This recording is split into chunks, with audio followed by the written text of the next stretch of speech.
let's move on to your book and what happened to you post the marriage and when you got diagnosed with cancer. And obviously that's a sensitive subject. So the core message, because there are people who are here today and they want to know about that.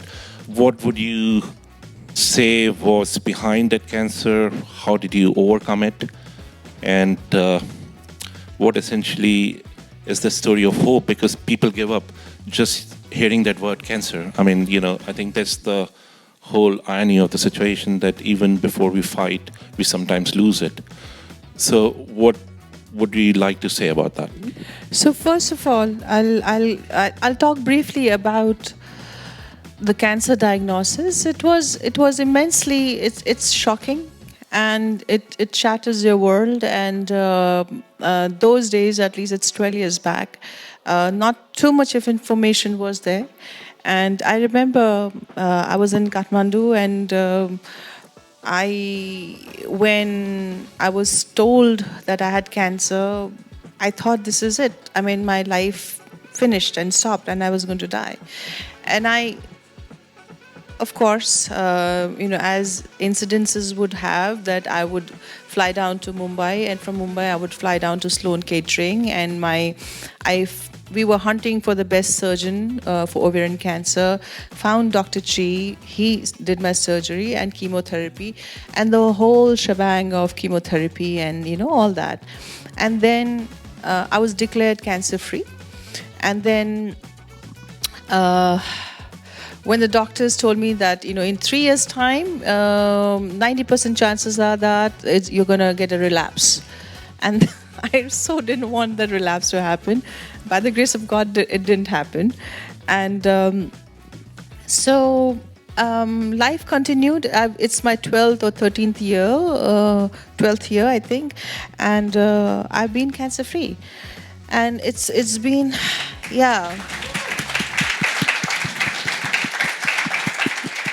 So from stage 4 ovarian cancer diagnosis and coming out from that space has been, I'm more of an optimist, and I'm also a student of life, and I like to see, what was there for me to learn from and move on. And though it's a dark phase, but I think I learned a lot from cancer.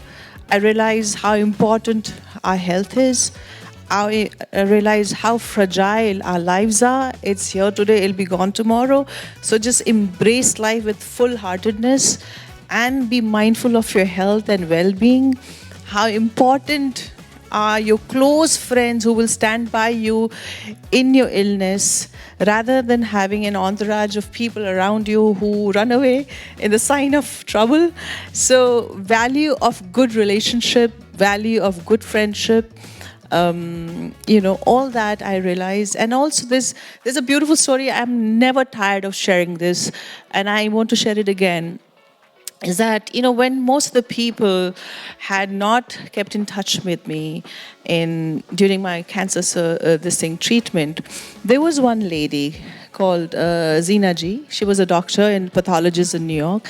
Every Sunday she would come and spend, her entire Sunday with me. And I was really intrigued, and I was thinking, why are you sitting, one Sunday, second Sunday, third Sunday, fourth? I said, why are you doing this? You're not my fan.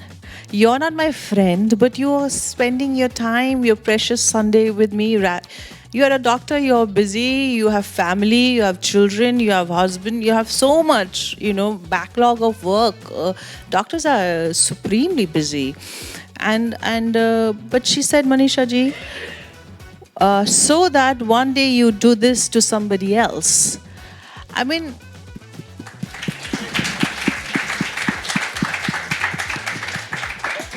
this is the most profound lesson I learned during that whole thing. So sense of service, sense of giving back to society, sense of giving back to humanity.